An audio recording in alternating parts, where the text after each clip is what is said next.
Good morning, students. This is S.K. Sinha explaining the detailed description of our country. This is chapter number 1 in 11th geography. It is very vital chapter so far concept is concerned. So I will explain you each and every aspect in nutshell, so you can grasp further in detailed analysis in further second chapter, third chapter, fourth chapter, and so on. So let us start. This is political boundary of our country. Seventh largest in terms of area. Total area is 3.28 million square kilometer, and which is seventh in terms of area. And largest country are Russia, Canada, USA, China, Brazil, Australia, and seventh one is India. And in terms of population, it is second most populous after China, and more than 35 crores in recent, as per recent data. Today I will explain you in very simple way, so that you learn more about of our country, the total latitudinal or longitudinal extent of our country. I have earlier told you about what is longitude and what is latitude. Today I will explain you the where from it extend latitudinal extent, where from it extended, where from longitudinal extent. And latitudinal extent starts from here, Kanyakumari. This point is Kanyakumari, southern boundary of our country, not southernmost point of our country. Southernmost point is Indira Point. Here it is 6 degree 45 minute north. So southernmost points should be here. And this is you can say Andaman Nicobar. Capital is Port Blair. The Indira Point is the southernmost point, and southern boundary is Kanyakumari. तो mainland से अगर आप लेंगे, this is mainland से अगर हम start करें तो यह 8 डिग्री 4 मिनट से लेकर 37 डिग्री 6 मिनट तक है. और मतलब हम कहें कि इक्वेटर जो कि इंडिया के साउथ से गुजरती है, इक्वेटर के नॉर्थ में इंडिया है, इसीलिए आप कह सकते हैं कि India is exclusively located in northern hemisphere. इसलिए हम लोग एन यूज करते हैं. 8 degree 4 minute N means it is northern, it is situated in northern hemisphere. तो अगर आप टोटल लैटिट्यूड का डिफरेंस अगर लें तो 8 डिग्री 4 मिनट और 37 डिग्री 6 मिनट, तो यह जो डिफरेंस आएगा आपको 30 डिग्री का होगा. आप ये जानते हैं कि जो लैटिट्यूड है उसका क्या सिग्निफिकेंस है.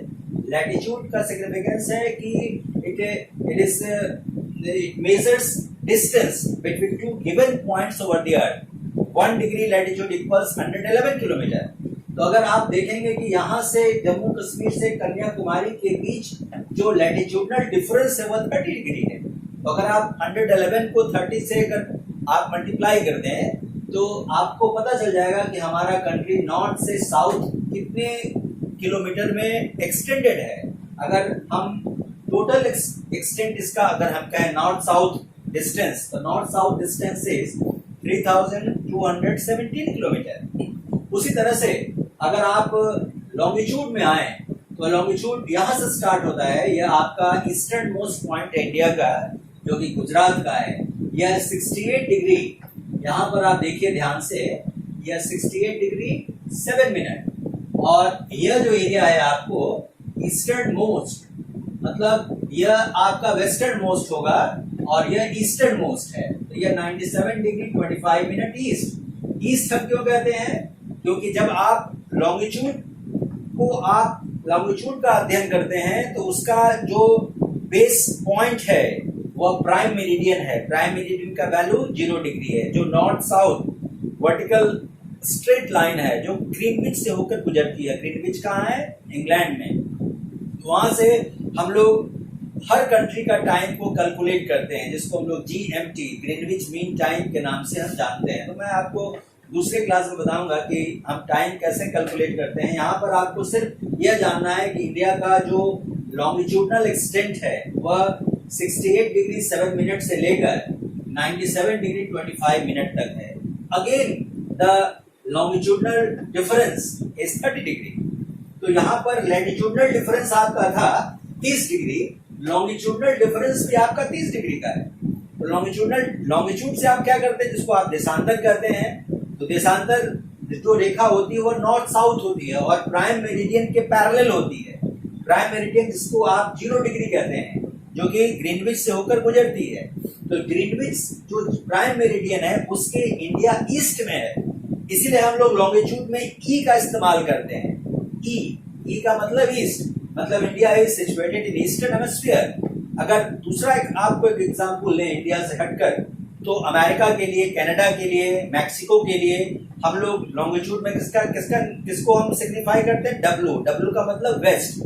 Means Canada, USA, Mexico all are situated west of prime meridian, इसीलिए हम लोग वेस्टर्न हेमिस्फीयर उसको हम लोग कहते हैं। और India is situated in eastern hemisphere, इसीलिए हम लोग लॉन्गिट्यूड में ईस्ट ई का इस्तेमाल करते हैं। मैं फिर से आपको बता दूं, भारत का अक्षांशीय विस्तार मेन लैंड पर जब आप आते हैं तो 8 डिग्री 4 मिनट से 37 डिग्री 6 मिनट उत्तर, और अगर आप टोटल ओवरसीज में अगर आप देखते हैं तो 6 डिग्री 45 मिनट, यह जो पॉइंट आप देख रहे हैं 6 डिग्री 45 मिनट, मतलब अंडमान निकोबार का जो सदर्न मोस्ट पॉइंट है यहां से लेकर 37 डिग्री 6 मिनट, यह जो एरिया आप देख रहे हैं यहां तक ट्राई जंक्शन तक है।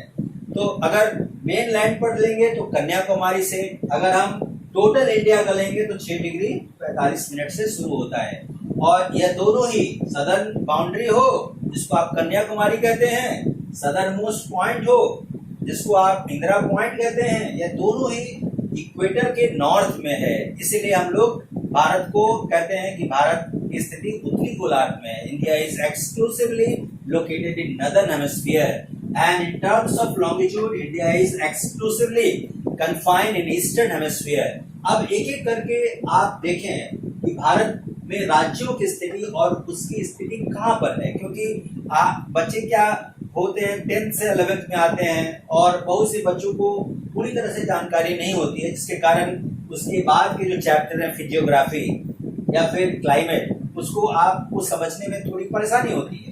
इसलिए हम आपको एक एक करके एक्सप्लेन करेंगे कि कौन सा स्टेट कहां पर है और उसकी राजधानी कहां पर है। सबसे पहले आइए, यह आपसे अगर कोई पूछे कि भारत में कुल राज्य कितने हैं और कुल कितने केंद्र शासित प्रदेश हैं, तो आप बहुत सारे बच्चे बोलेंगे कि भारत में कुल राज्यों की संख्या 29 है ना। Total number of states are 29 and total number of union territories are 7।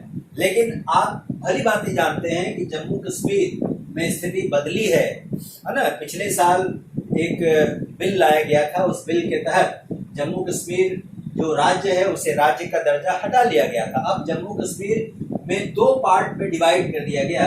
एक पार्ट यहाँ पर जम्मू कश्मीर बनाया गया और दूसरा पार्ट आपका लद्दाख बनाया गया। यह एरिया जो देख रहे हैं आप, तो लद्दाख को यूनियन टेरिटरी और जम्मू कश्मीर को भी यूनियन टेरिटरी। तो जम्मू कश्मीर टोटल 2 पार्ट में डिवाइड हो गया और दोनों ही यूनियन टेरिटरी में आ गए। तो राज्यों की स्थिति 29 थी, तो 29 से 1 कम कर दीजिए तो टोटल स्टेट्स हो गए इंडिया के 28, और केंद्र शासित प्रदेश जो थे पहले 7 थे, तो ये 2 जम्मू कश्मीर और लद्दाख 2 को बढ़ा देंगे तो 9 यूनियन टेरिटरीज हो जाएंगे। तो आज मैं आपको बताऊंगा कि कौन से राज्य कहां पर स्थित हैं, उसकी राजधानी कहां पर है, और राज्यों के बारे में जो कुछ विशिष्ट लक्षण है उसको भी बताएंगे। अगर आपसे पूछा जाए कि which one is northern most state of our country, तो आप सीधा कहिएगा Jammu Kashmir, this one. And which one is southern most state of our country, तो आप सीधा कहिएगा कि वह तमिलनाडु है। Which one is eastern most state of our country, this one is Arunachal Pradesh. And which one is western most state of our country, तो आप उसको गुजरात कहेंगे। और which one is north eastern state of our country, north eastern का मतलब उत्तर पूर्व जो राज्य हैं जिसको हम 7 सिस्टर्स के नाम से जानते हैं, यह आपका असम है जिसकी राजधानी दिसपुर है, यह आपका अरुणाचल है जिसकी राजधानी ईटानगर है, यह आपका जो अरुणाचल और असम से जिसका बाउंड्री मिल रहा है, यह जो आप देख रहे हैं यह नागालैंड है, कोहिमा है, यह मणिपुर है ना, यह आपको फिर मिजोरम है, फिर यह आपको मेघालय है जिसकी राजधानी शिलोंग है, फिर आप बढ़िए यह सिक्किम है जिसको हम लोग जिसकी राजधानी गैंगटोक है। यह सिक्किम को आप अलग कर दीजिए तो यहाँ पर अगर आप देखेंगे असम, फिर नागालैंड, फिर मणिपुर, फिर मिजोरम, फिर आपका त्रिपुरा, फिर मेघालय, ये सभी राज्य 7 राज्य हैं। इसे हम 7 सिस्टर्स के नाम से जानते हैं और ये सभी की ओरिजिन जो है वो नेपाल से हुई है। नेपाल मदर स्टेट्स है, इसको आपको याद रखना है। 7 सिस्टर मतलब 7 बहनें। तो ये सातों की स्थिति को हमने आपको बताया, यही इंडिया के नॉर्थ ईस्टर्न स्टेट्स हैं। तो अगर आप ध्यान से देखेंगे तो अरुणाचल प्रदेश, फिर दूसरा नागालैंड, फिर तीसरा मणिपुर, फिर यह आपका मिजोरम। तो यह सभी राज्य की सीमा जो है वह म्यांमार से मिलती है। यह म्यांमार है जिसको पहले बर्मा कहा जाता था। यह पहले भारतीय उपमहाद्वीप का ही एक देश हुआ करता था जो 1937 में भारत से अलग हुआ। तो यहाँ पर आपको समझना है। फिर आप यहाँ पे देखिए अरुणाचल प्रदेश है, तो अरुणाचल प्रदेश की सीमा चीन से मिलती है। यह जो आप देख रहे हैं यह इंटरनेशनल बाउंड्री है। यह जो एरिया है यह इंटरनेशनल बाउंड्री है जिसको हम लोग मैकमोहन लाइन कहते हैं। तो McMahon line bifurcates India and China. यह लाइन आप इंटरनेशनल बाउंड्री के रूप में आपको याद रखना है। फिर आप ईस्टर्न पार्ट में, वेस्टर्न पार्ट में अगर आप आएंगे, यह नेक्स्ट स्टेट जो है आपका Rajasthan, capital city is Jaipur. Gujarat, capital city is Ahmedabad. Maharashtra, capital city is Mumbai. Goa, capital city is Panaji. Karnataka, capital city is Bangalore. Kerala, capital city is Thiruvananthapuram. Next southern most states, Tamil Nadu, capital city is Chennai. This one is Andhra, capital city is Hyderabad. This one is Telangana, capital city is Hyderabad. This one is Chhattisgarh, capital city is Raipur. This one is Odisha, capital city is Bhubaneswar. This one is West Bengal, capital city is Kolkata. This one is Bihar. हमारे राज्य की सीमा को ध्यान से देखिए आप। उत्तर में नेपाल की सीमा लगती है, फिर पश्चिम में उत्तर प्रदेश की सीमा लगती है, दक्षिण में झारखंड की सीमा लगती है और पूरब में वेस्ट बंगाल की सीमा लगती है। यहाँ पर ध्यान से देखना है, उत्तर में इंटरनेशनल बाउंड्री है नेपाल का, तो यहाँ पर आपको ध्यान देना होगा। और यह जो एरिया आप देख रहे हैं झारखंड, तो पहले यह बिहार और झारखंड यह यूनिफाइड बिहार हुआ करता था, जो 2001 नवंबर 2001 में यह 2 पार्ट में बाइफरकेट कर दिया गया। अब यह 2 अलग अलग राज्य हैं। तो यह इसकी राजधानी पटना है, इसकी राजधानी रांची है। Next is Uttar Pradesh. यह जनसंख्या के दृष्टिकोण से भारत का सबसे बड़ा राज्य है जिसकी राजधानी लखनऊ है। और यह जो स्टेट आप देख रहे हैं राजस्थान है, यह in terms of area it is largest state of our country. Largest state in area Rajasthan, largest state in population यह आपका उत्तर प्रदेश है। फिर आपसे पूछा जाएगा कि लैंड लॉक्ड स्टेट कौन से हैं। लैंड लॉक्ड का मतलब होता है कि जिसकी सभी सीमाएं स्थल से घिरी हुई हो, कोई भी सीमा समुद्र से नहीं लगती है। तो यह आपका मध्य प्रदेश है, यह आपका छत्तीसगढ़ है, यह आपका झारखंड है। तो यह जो आप देख रहे हैं यह लैंड लॉक्ड स्टेट्स के एग्जाम्पल हैं, है ना। अपने आपको ये सेंट्रली लोकेटेड स्टेट्स है मध्य प्रदेश का। फिर अगर हम कहें कोस्टल स्टेट्स, तो जिसकी सीमाएं समुद्र से लगी होती है, तो आप गुजरात का नाम लेंगे, महाराष्ट्र का नाम लेंगे, गोवा का नाम लेंगे, कर्नाटक का नाम लेंगे, केरला का नाम लेंगे, तमिलनाडु का नाम लेंगे, आंध्र प्रदेश का नाम लेंगे, उड़ीसा का नाम लेंगे, वेस्ट बंगाल का नाम लेंगे। तब आपसे कोई प्रश्न कर सकता है कि भारत की जो तटीय सीमा है उसका कुल विस्तार कितना है। तो आपको बताना होगा कि मेनलैंड का मतलब यह पूरा एरिया जो हमने आपको बताया। तो अगर मेनलैंड पर आप देखेंगे तो भारत की कुल जो तटीय सीमा है 6100 किलोमीटर है। और अगर आप टोटल कोस्ट लाइन अगर आप देखेंगे तो आपके यूनियन टेरिटरी जो लक्षद्वीप है इसका भी कोस्टल एरिया है, और आपका यह जो एरिया है अंडमान निकोबार, इसका भी कोस्टल एरिया है, तो इन दोनों को भी आप इंक्लूड करते हैं मेनलैंड से, it is 7507.7 kilometre, means you can say more than 7500 kilometre.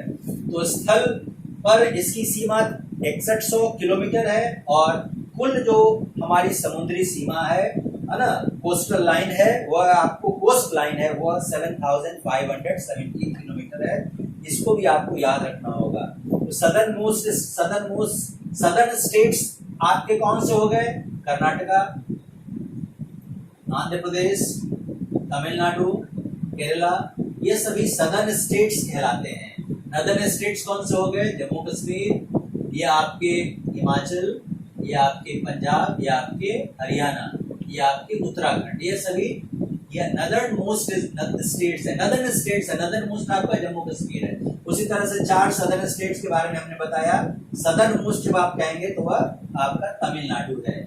उसी तरह से सदर्न बाउंड्री अगर हम कहते हैं तो यह आपका कन्याकुमारी, जहाँ पर पॉइंट है कन्याकुमारी जो कि तमिलनाडु में, और सदर्न मोस्ट पॉइंट अगर हम कहेंगे तो यह आपका अंडमान निकोबार में है, जो कि आप कहते हैं Indira point 6 degree 45 minute north, और this one is Kanyakumari 8 degree 4 minute north, मतलब अंदर है। और यह जो आप देख रहे हैं ये हमारे सदर्न नेबर है श्रीलंका, यह स्ट्रेट है दोनों कंट्री, यह narrow sea stripe bifurcate two big land mass, this one is India, this one is Sri Lanka, इसलिए इसको इस स्ट्राइप का नाम है पाक स्ट्रेट, PALK पाक जल संधि कहते हैं। तो यह पाक स्ट्रेट है और यह गल्फ ऑफ म्यांमार है, ये दोनों से यह हमारा कंट्री जो है अलग होता है श्रीलंका से। यह सदर्न नेबर है, इसको याद रखना है।